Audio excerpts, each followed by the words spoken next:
Assalamualaikum warahmatullahi wabarakatuh.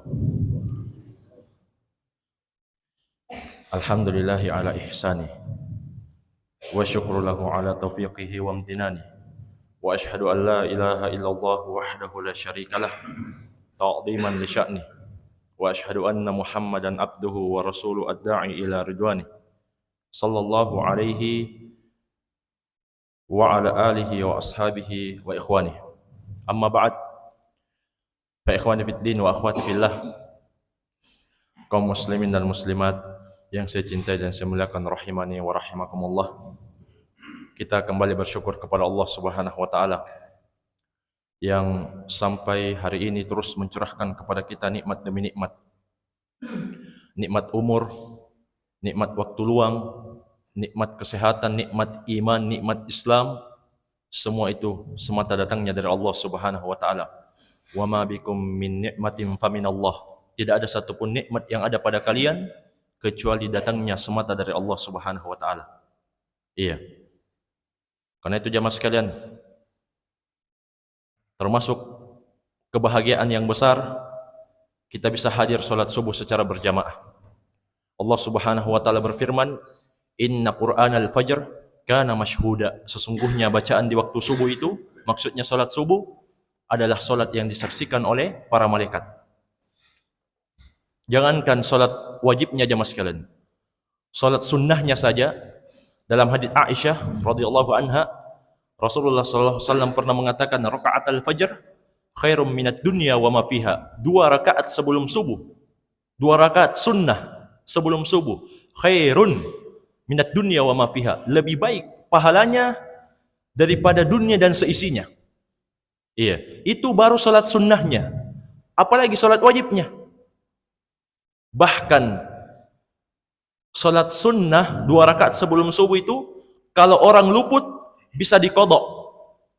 Iya, bisa diqadha. Beda dengan salat-salat sunnah yang lain. Kalau luput waktunya selesai sudah. Tapi kalau salat sunnah subuh bisa diqadha. Karena itu pernah satu ketika Nabi sallallahu alaihi wasallam dan para sahabat setelah selesai berjihad, qadarullah, beliau ketiduran. Tidak ada yang membangunkan beliau dan para sahabat kecuali teriknya matahari. Artinya sudah keluar waktu. Iya. Dan orang yang tidak sholat subuh atau sholat subuh di luar waktunya karena ketiduran, itu dimaafkan. Iya. Yang tidak dimaafkan itu memang sengaja dia tidur. Dia sudah dengar azan, dia tidak jawab. Iya. Jadi ketika itu beliau dan para sahabat bangun dengan sebab teriknya matahari. Beliau tidak langsung salat subuh. Beliau salat dulu 2 rakaat sunnah. Ini sebutkan oleh ulama kita menunjukkan bahwa boleh mengqadha sunnah 2 rakaat sebelum subuh. Karena seandainya tidak boleh mengqadha, langsung saja Nabi dan para sahabat salat subuh. Tidak perlu beliau ganti. Tidak perlu beliau laksanakan 2 rakaat sunnah itu. Dan boleh langsung kita qadha. Tapi jamaah sekalian, para ulama juga menjelaskan lebih afdal kalau kita tunggu matahari itu terbit. Karena ada memang waktu-waktu terlarang untuk sholat. Dalam hadits Nabi ada waktu-waktu terlarang untuk sholat, seperti setelah sholat asar sampai matahari terbenam. Kecuali yang memang belum sholat wajib. Iya, tidak ada waktu terlarang untuk orang yang belum melakukan sholat wajib. Iya, demikian pula sholat subuh. Setelah sholat subuh tidak boleh sholat sampai matahari terbit. Maka lebih afdal sholat sunnahnya itu setelah matahari terbit. Jangan ditinggalkan. Iya. Ini diantara keutamaan 2 rakaat sebelum subuh. Dan juga jamaah sekalian, setelah itu kita bersyukur juga bisa duduk-duduk sejenak. Untuk apa? Iya, untuk belajar, menuntut ilmu. Ilmu itu dibutuhkan kapanpun. Saat ini maupun saat yang akan datang. Untuk menyambut Ramadan dan kita berada di bulan Sya'ban, itu butuh ilmu jamaah sekalian. Iya. Itu butuh ilmu. Contoh manfaat ilmu. Kenapa kita datang sholat subuh berjamaah? Karena kita mungkin sudah pernah dengar haditsnya, sholat berjamaah lebih baik 27 derajat daripada sholat sendiri. Itu yang menggerakkan kita. Makanya dengan ilmu itu semua bisa berubah menjadi baik. Iya, sampai-sampai dengan ilmu. Kalau misalnya nanti Ramadan, ada orang yang kebiasaannya bangun subuh itu atau bangun pagi setelah tidur, dia langsung minum. Iya. Dalam keadaan berpuasa. Ini sudah Ramadan. Kalau sekarang kita bangun minum ini tidak masalah. Iya. Kecuali yang berpuasa. Sampai-sampai dengan sebab ilmu, kalau kita tahu ilmunya, di bulan Ramadan tiba-tiba kita minum. Iya. Langsung kita teringat, ternyata saya puasa. Maka tidak batal puasanya. Iya, dia lanjut saja berpuasa. Tapi sebagian orang jamaah sekalian yang belum pernah mendengarkan haditsnya, apa yang dia lakukan? Batal lagi satu. Nanti kita bayar. Iya. Ini apa yang membedakan jamaah sekalian? Ilmu. Jadi semakin banyak ilmu seseorang semakin baik. Dan itu tanda Allah Subhanahu wa taala inginkan kebaikan untuknya. Dalam hadits Al-Bukhari dan Muslim, Rasulullah sallallahu alaihi wasallam pernah mengatakan, "Man yuridillahu bihi khairan yufaqihu fiddin." Barang siapa yang Allah inginkan padanya kebaikan, maka Allah akan pahamkan dia tentang agama. Iya. Semakin paham semakin baik. Kalau kita paham agama kemudian kita amalkan ilmu kita, maka Allah Subhanahu wa taala inginkan kepada kita kebaikan.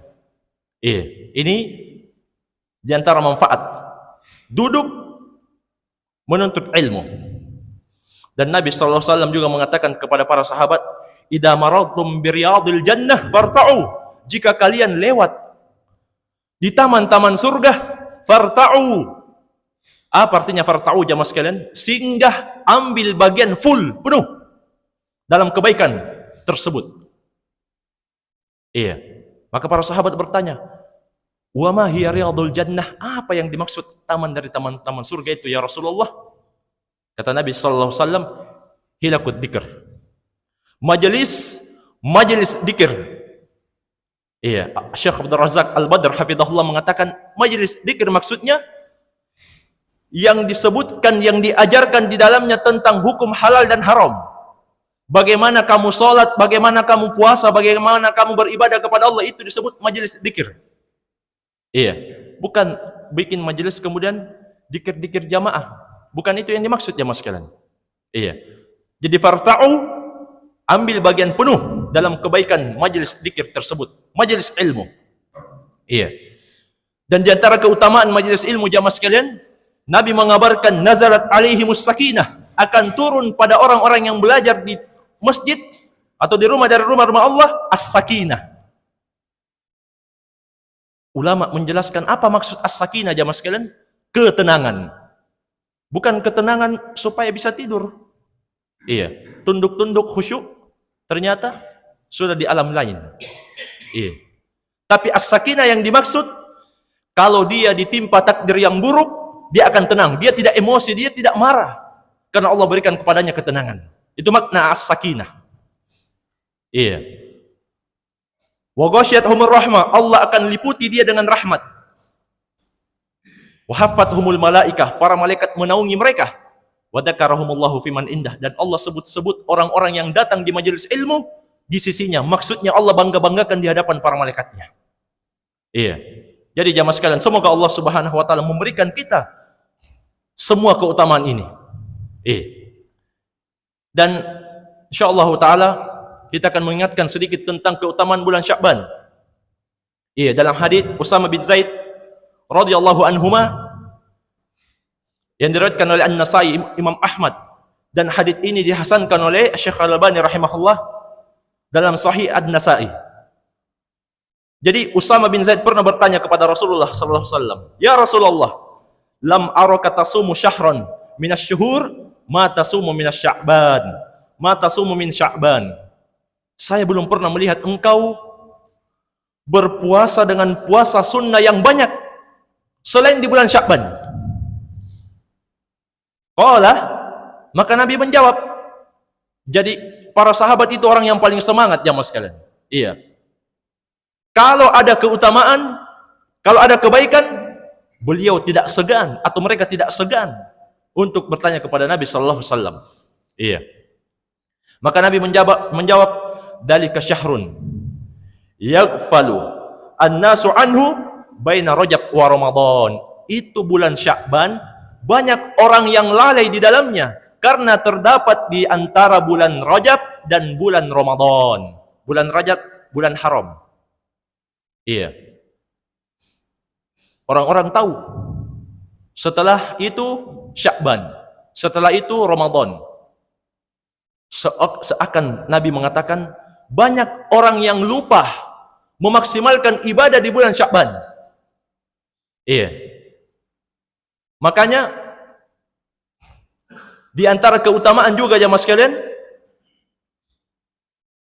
seseorang itu menghidupkan ibadah di tengah manusia lalai. Itu Allah cinta. Allah senang dengan orang yang seperti itu.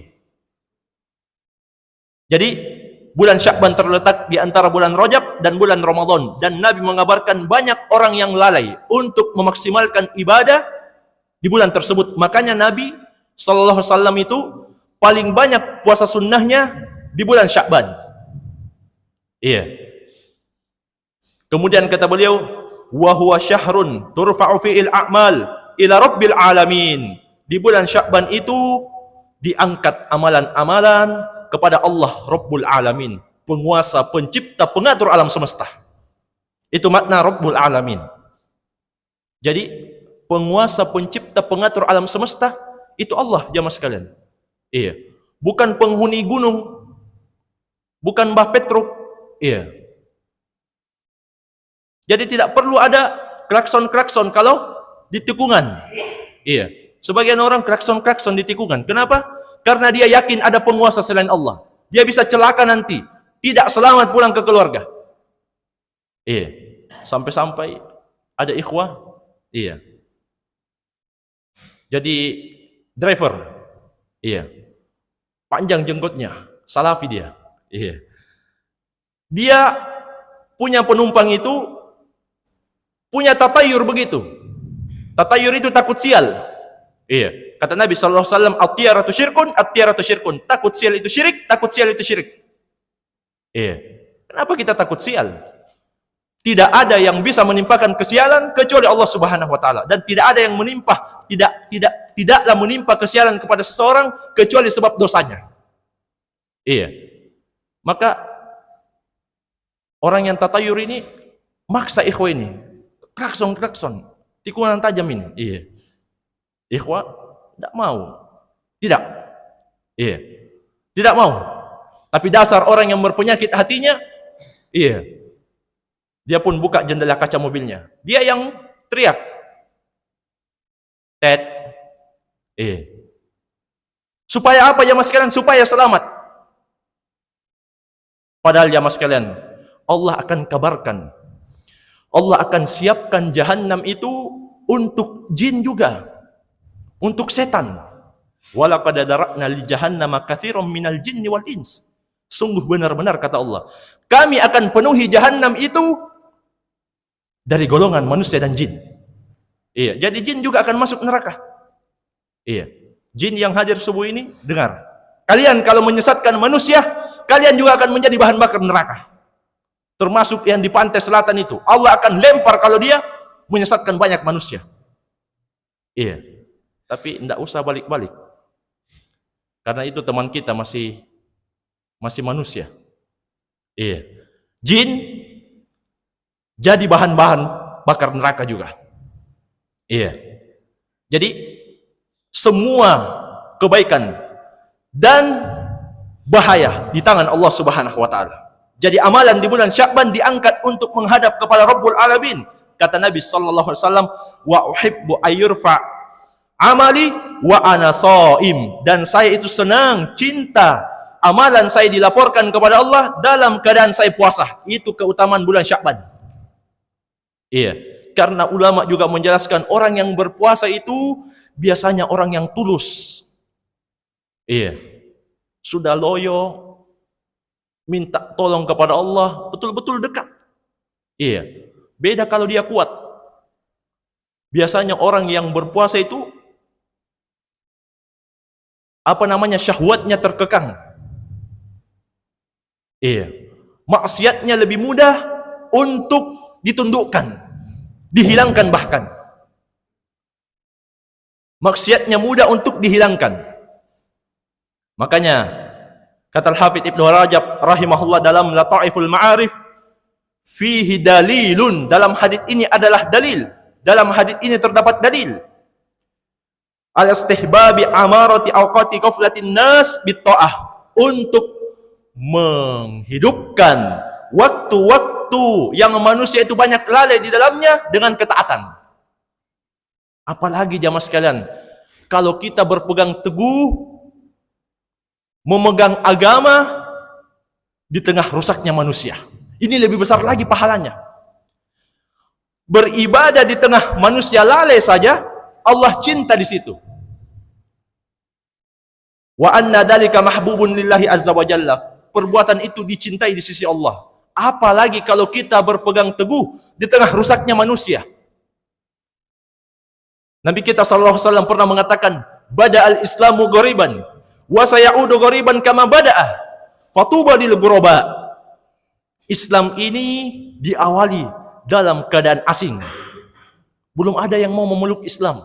Abu Jahal jauh. Iya. Abu Jahal. Iya. Dan selainnya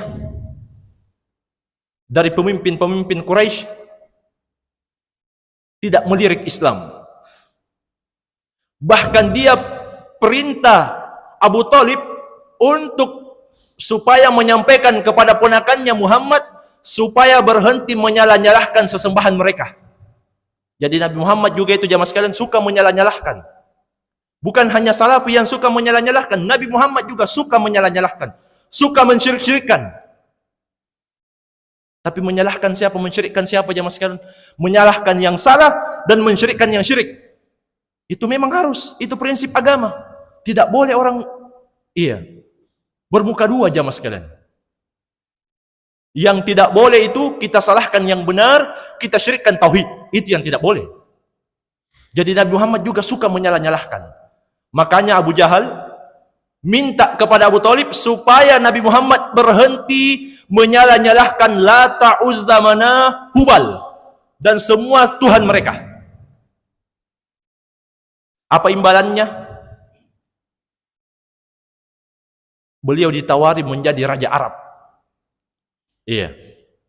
Kata Abu Jahal, kamu yang memutuskan, kami berjalan di belakangmu.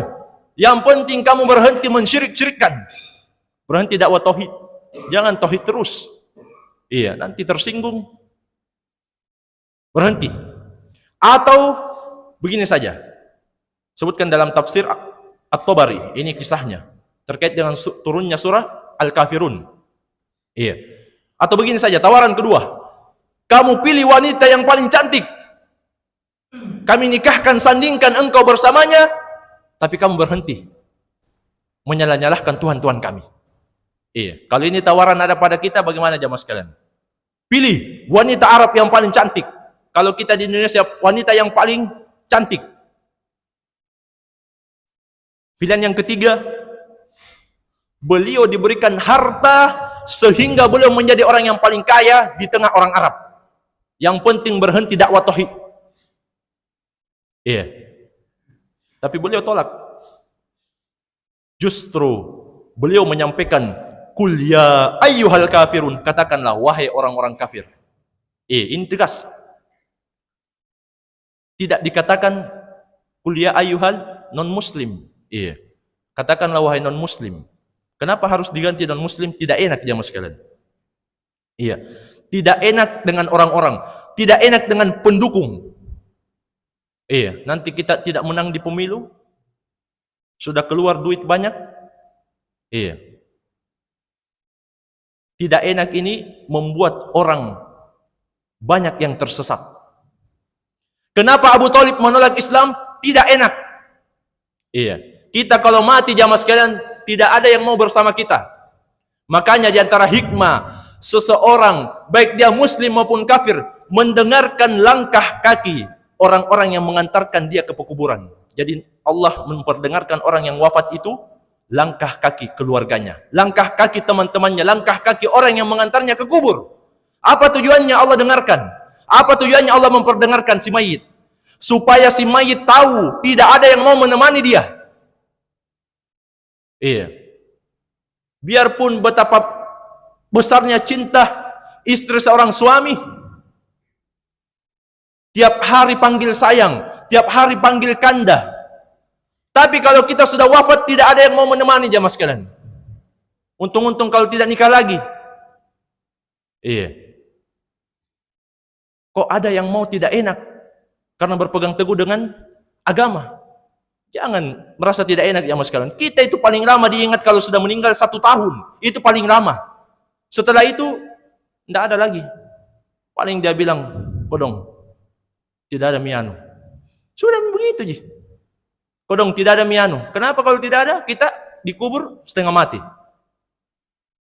Kenapa kita mau tidak enak? Makanya ada orang yang tidak bisa menjawab pertanyaan kubur. Man rabbuk? Wa man nabiyuk? Wa manir rajul alladhi bu'itsa fikum? Siapa Rabbmu yang kamu sembah, yang kamu ibadahi di waktu dunia, sewaktu di dunia? Apa agama yang kamu hidup di atasnya? Apa syariat yang kamu jadikan pedoman? Dan siapa pemuda yang diutus kepadamu ini? Apa jawabannya? Ini perhatikan, orang yang tidak punya prinsip, orang yang tidak paham ilmu. La adri, sami'tu an-nasa yaquluna syai'an faqultuhu. Saya tidak tahu. Saya dengar orang-orang bilang begitu, saya juga ikut bilang begitu. Ikut-ikutan, tidak mau belajar, tidak punya prinsip. Maka Allah Subhanahu wa taala memerintahkan untuk diremukkan tulang-tulangnya. Ini dalil akan azab kubur dalam hadits yang sahih.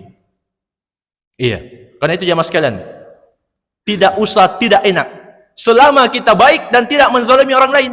Lanjut. Iya. Di antara sifat wali Allah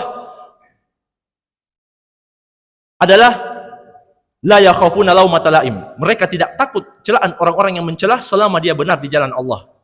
Jadi itu sifat wali Allah. Tidak takut celaan. Jadi wali Allah itu bukan yang bisa terbang jamaah sekalian, atau bukan yang bisa solat di atas sungai. Iya. Bahkan kata Syekh Muhammad bin Shalih Al-Utsaimin rahimahullah, sebagaimana yang beliau nukilkan dari gurunya, idza ra'aita syakhsan yatir wa 'ala ma'il bahri yasir wa lam yakif 'ala hududi syar'i fa'lam annahu mustadraj bid'i. Ini banyak di medsos. Iya.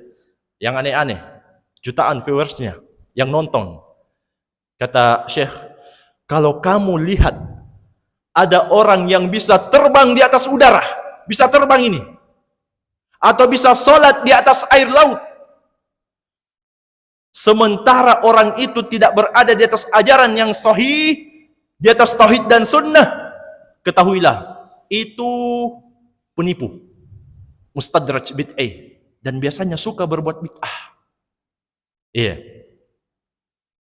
itu ciri wali setan. Jadi sebagian orang kagum ibadah yang paling tinggi bagi mereka, menurut mereka, kalau orang bisa sholat di atas sungai, sajadahnya dia hamparkan di atas sungai, dia sholat. Masya Allah, ini wali Allah. Iya, sholatnya tidak menghadap kiblat. Sepakat ulama, orang yang tidak sholat menghadap kiblat, walaupun dia kiai, tidak sah sholatnya, harus diulang. Karena syarat sholat harus menghadap kiblat. Kecuali kalau dia sudah mencari kiblat, lalu dia tidak mendapatkan kiblat, dan dia sudah berijtihad serius di perjalanan, dia tidak punya kompas misalnya, dia juga tidak bisa tanya-tanya orang, dan waktu sholat sudah mau keluar, dia sholat, dia yakin sudah menghadap kiblat, ternyata besok dia tahu saya sholat membelakangi kiblat, tidak menghadap kiblat, maka para ulama menjelaskan sholatnya tetap sah. Iya, karena dia sudah sholat dalam keadaan yakin. Kemudian jamaah sekalian, iya. Jadi beribadah di waktu manusia lalai itu ibadah yang dicintai oleh Allah Subhanahu wa taala, termasuk dalam bulan Sya'ban. Iya. Kalau kita misalnya termasuk di dalamnya menuntut ilmu, iya, itu juga ibadah. Jangan katakan itu sambilan. Sekarang apa definisi ibadah? Ibadah adalah ismun jami'un likulli ma yuhibbuhu Allah wa yarda minal aqwali wal a'mal adh-dhahirati wal batinah.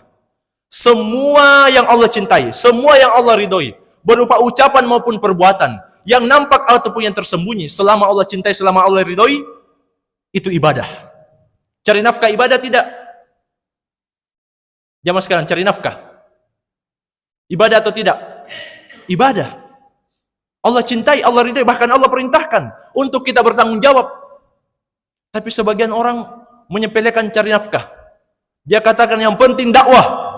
Ayo keluar, yang penting dakwah.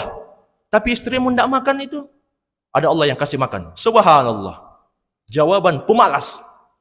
Iya. Allah memberi makan, memang betul. Tapi Allah juga perintah untuk menempuh sebab. Sebagaimana burung dalam hadits, kenyang karena mereka menempuh sebab, mencari makan. Iya. Jadi, ibadah yang Allah cintai, yang Allah ridhoi, semua, termasuk menuntut ilmu. Iya. Bahkan jamaah sekalian, tidur bisa jadi ibadah kalau kita niatkan untuk kuat bangun sholat subuh. Tidurnya bisa bernilai ibadah. Padahal hukum asal tidur mubah, boleh saja.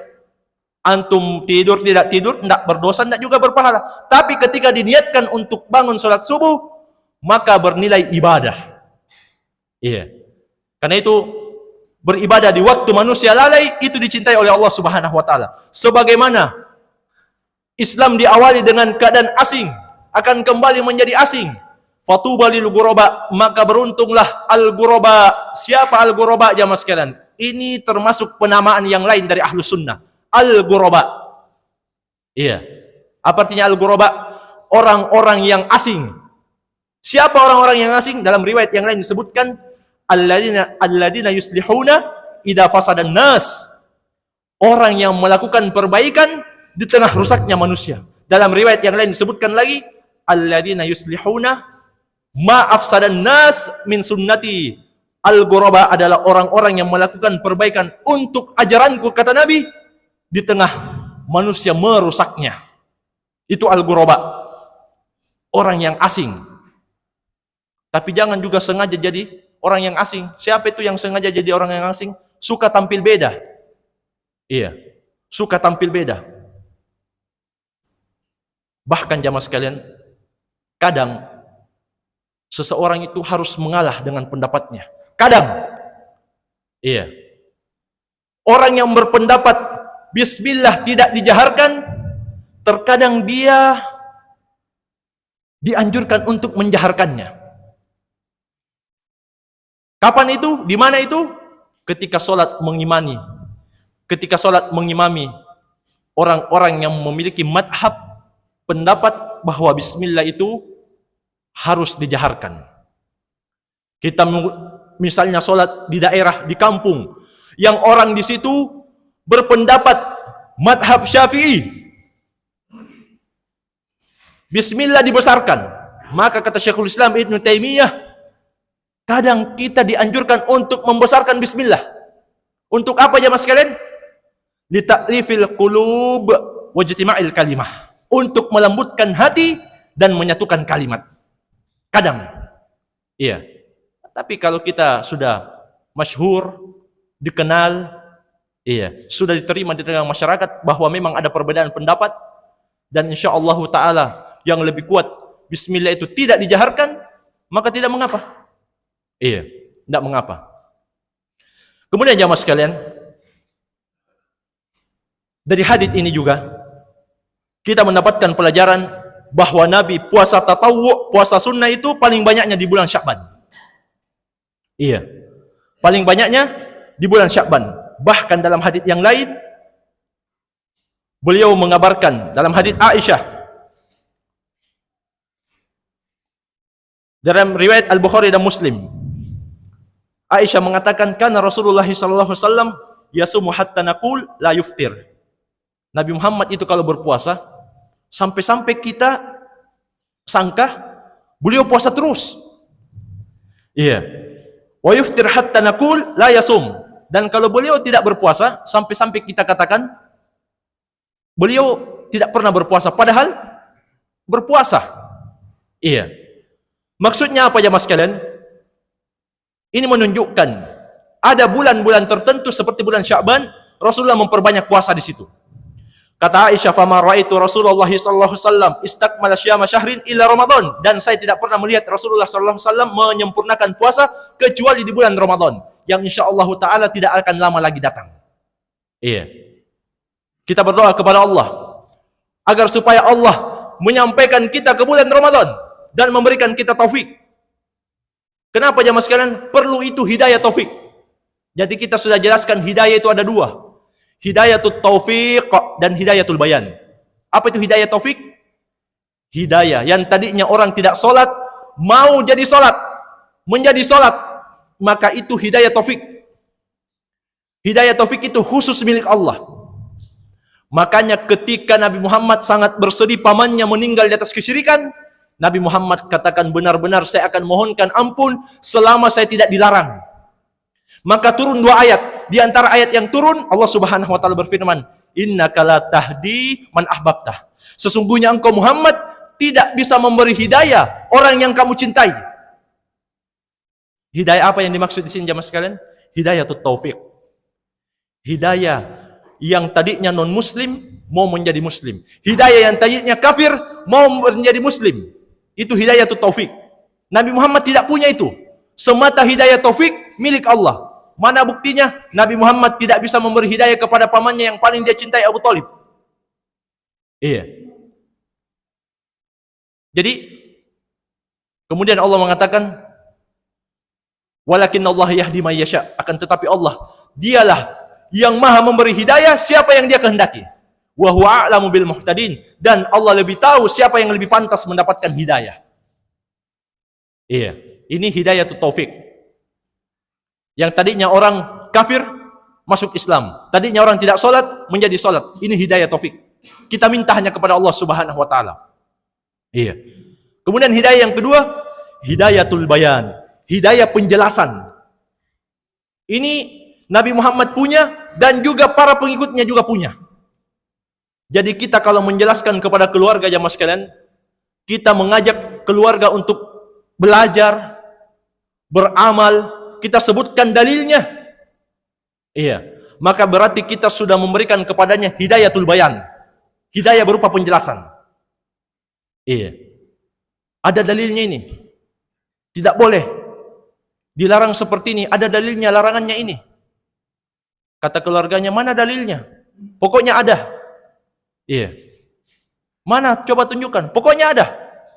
Dulu belum hafal, sekarang lupa. Iya. Jadi tidak pernah hafal. Kadang kita itu kurang ilmiah aja mas sekalian. Kita mau orang ikut sama kita paksa adik kita paksa om kita, orang tua kita bahkan ikut sama kita, tapi dalilnya apa? Pokoknya ada. Iya. Jadi orang tua juga merasa, siapa tahu salah dengar aja ini. Ragu juga. Kalau begitu apa jalan keluar? Catat. Iya. Kecuali hafalannya sudah kayak Al-Bukhari. Satu kali dengar susah lupa.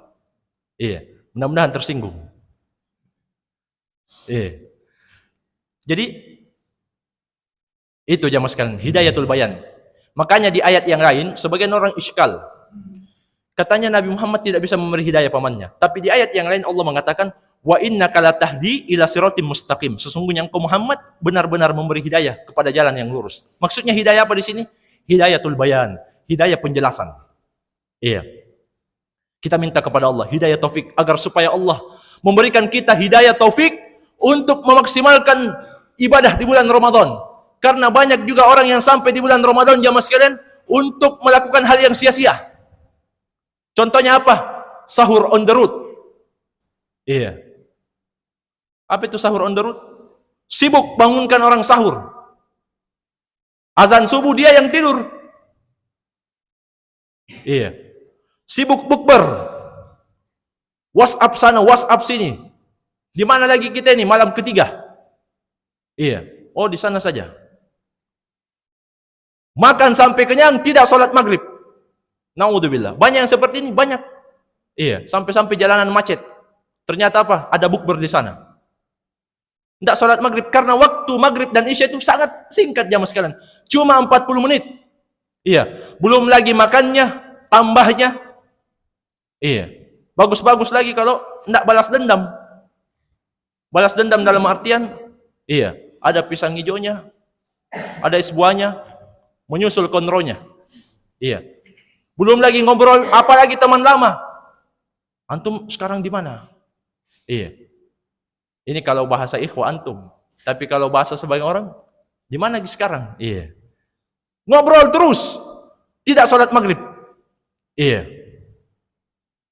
Padahal jamaah sekalian, orang yang puasa tapi tidak sholat, sia-sia puasaannya. Kasihan. Sia-sia jamaah sekalian. Iya. Bahkan Abdullah bin Syakik rahimahullah, tabi'in yang mulia, menukil ijma', menukil kesepakatan di tengah para sahabat bahwa orang yang meninggalkan sholat menurut para sahabat orangnya kafir. Iya. Kana ashabu Muhammadin sallallahu alaihi wasallam la yarona syai'an minal a'mal tarkuhu kufrun ghairas shalah. Kata Abdullah bin Syakik rahimahullah, dahulu para sahabat itu tabi'in, muridnya sahabat, tidaklah berpendapat sebuah amalan itu ditinggalkan, kalau ditinggalkan menyebabkan orang kafir, kecuali sholat. Kalau orang tidak zakat, tidak puasa, tidak haji, tidak umroh, para sahabat masih menganggap pelaku dosa besar. Iya. Tapi sholat jamaah sekalian, mereka ijma'. Kufur. Jadi orang yang puasa sia-sia, capek-capek menahan haus lapar, tidak diterima. Karena dia tidak sholat. Iya. Habis sholat subuh, balas dendam, tidur. Sampai subuh. Habis sholat subuh, tidur, balas dendam. Sampai buka. Iya. Karena itu Allah subhanahu wa ta'ala berfirman, وَمَا مَنَعَهُمْ أَنْ تُقْبَلَ مِنْهُمْ نَفَقَاتُهُمْ إِلَّا أَنَّهُمْ كَفَرُوا بِاللَّهِ وَبِرَسُولِهِ. Tidak ada yang menghalangi sedekah-sedekah mereka untuk diterima oleh Allah, kecuali karena mereka kafir kepada Allah dan Rasulnya. Jadi kekufuran itu penghalang diterimanya ibadah. Kata Siddi rahimahullah, al-a'mal kulluha syurutu qabuliha al-iman. Amalan ibadah itu semuanya syaratnya diterima adalah iman. Sementara orang yang meninggalkan sholat menurut pendapat yang kuat, ini dikuatkan oleh Imam Ahmad.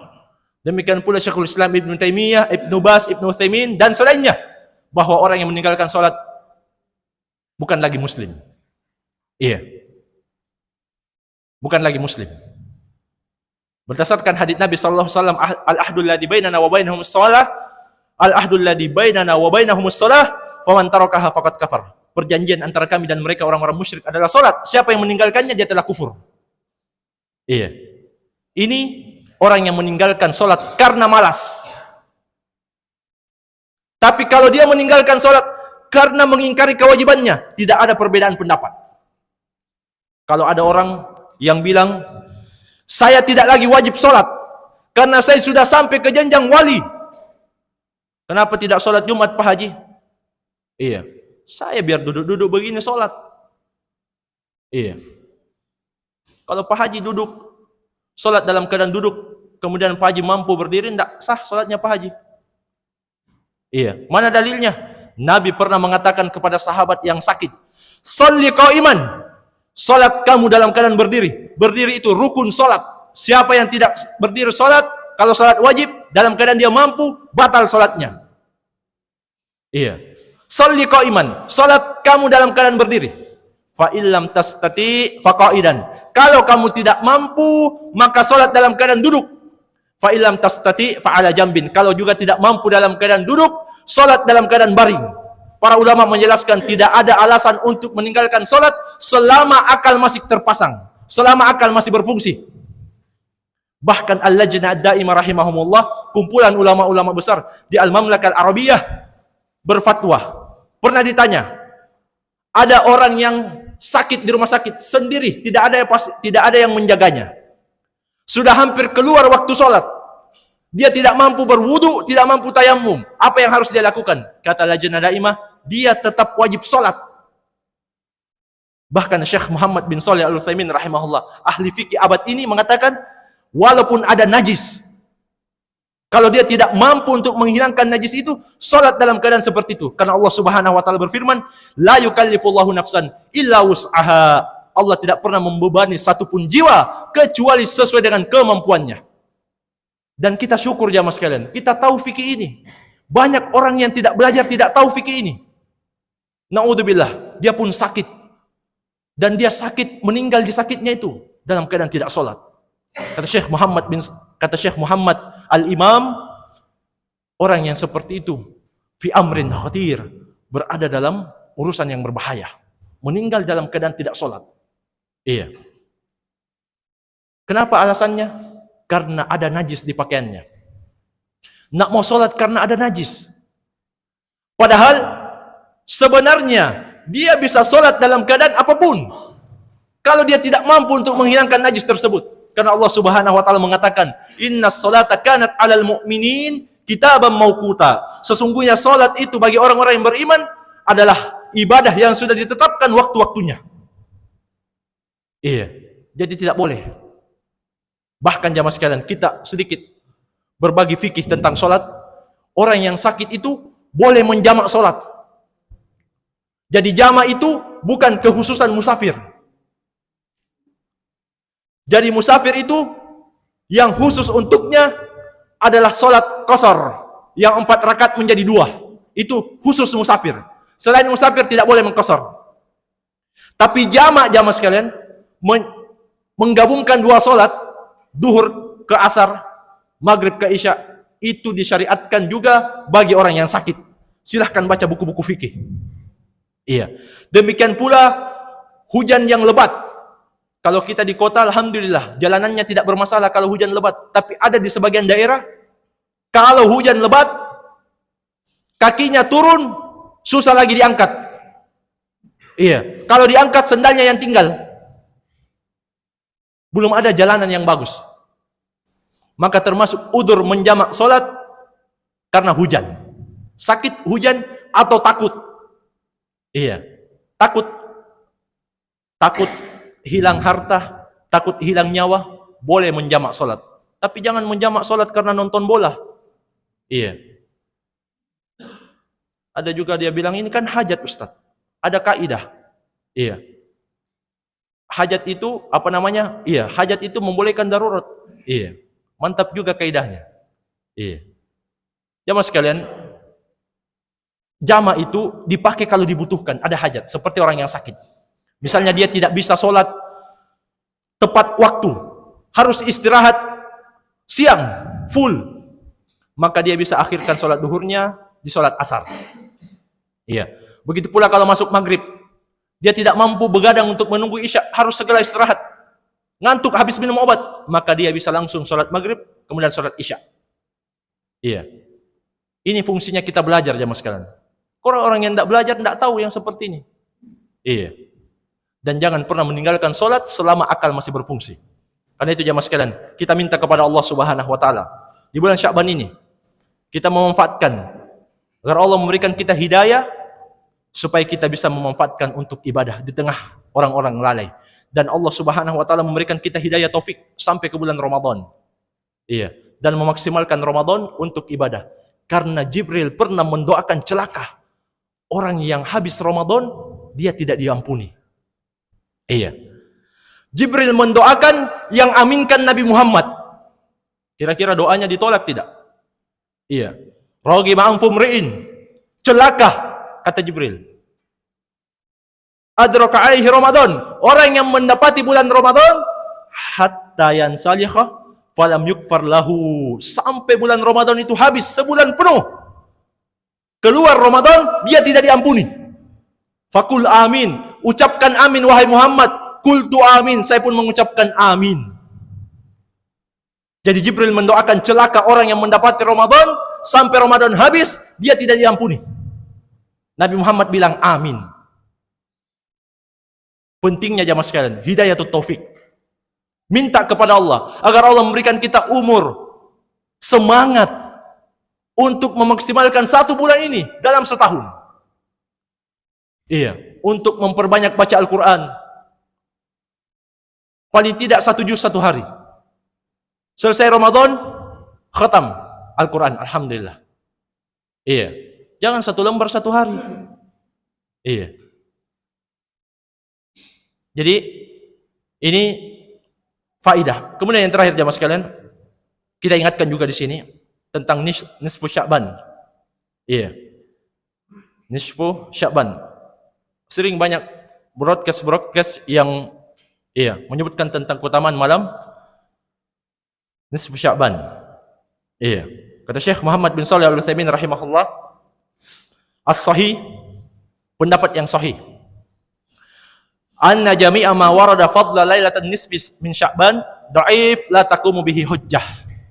Tidak ada dalil yang bisa dijadikan hujjah tentang keutamaan yang menyebutkan malam nisfu Sya'ban. Kalau orang yang benci Syekh, dia bilang itu kan Syekh Utsaimin, sedikit-sedikit Syekh Utsaimin, sedikit-sedikit Syekh Utsaimin. Cari yang lain dong.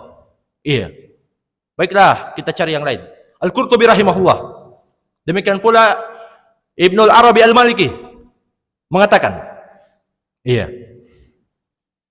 Walaysa fi lailatin nisfi min Sya'ban hadits ya'ulu alaih. Tidak ada satupun hadits yang menyebutkan tentang keutamaan nisfu Sya'ban yang bisa dijadikan pegangan. La fi fadliha wala fi naskhil ajal fala taltafitu ilaih. Tidak pula yang menyebutkan tentang keutamaan malam tersebut, tidak pula tentang hadits-hadits yang menyebutkan ajal-ajal itu dibatalkan malam itu. Iya, ajal-ajal dibatalkan. Masya Allah. Iya. Jadi orang yang mau meninggal ini tidak jadi meninggal karena sudah lewat nisfu Sya'ban. Padahal kenyataannya ada orang yang meninggal pas hari raya. Bukan pas hari raya. Sebelum masuk Ramadan sehari.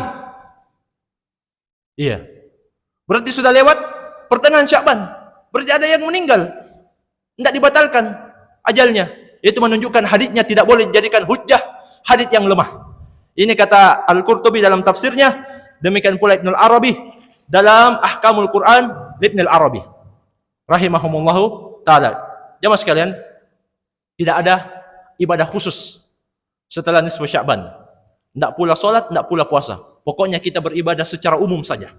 Ya, tidak boleh kita khususkan waktu itu utama ibadah di waktu itu begini kecuali ada dalil yang kita pegang. Kalau tidak, Allah Subhanahu wa taala akan minta pertanggungjawaban. Wala taqfu ma laysa laka bihi ilmun. Innas sam'a wal basara wal fuad kullu ulaika kana anhu mas'ula. Jangan sekali-sekali kamu beramal sesuatu yang kamu tidak punya ilmu tentangnya. Sesungguhnya pendengaran, penglihatan dan hati semua Allah akan mintai pertanggungjawaban. Iya. Karena itu ya mas sekalian, terbatas pada dalil, itulah yang diperintahkan oleh Allah Subhanahu wa taala dan Rasulnya. Ini wallahu taala alam yang bisa kita ambil pada subuh yang berbahagia ini. Barangkali yang perlu dipertanyakan, saya persilahkan.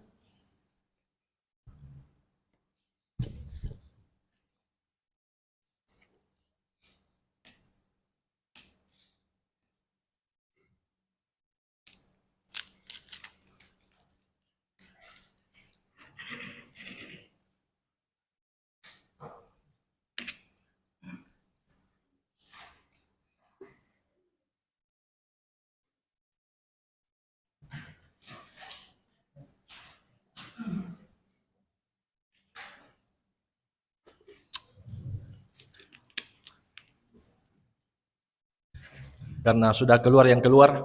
Iya. Iya, sudah yang keluar dan alhamdulillah jamaah juga sudah pintar. Maka kita cukupkan. Iya, lebih dan kurangnya saya mohon maaf. Wallahu taala alam, wabillahi taufik. Subhanakallahumma bihamdik, asyhadu an la ilaha illa anta, astaghfiruka wa atubu ilaik. Wa sallallahu ala nabiyyina Muhammadin wa alihi washabihi wasallam. Wa akhiru da'wana alhamdulillahirabbil alamin. Wassalamualaikum warahmatullahi wabarakatuh.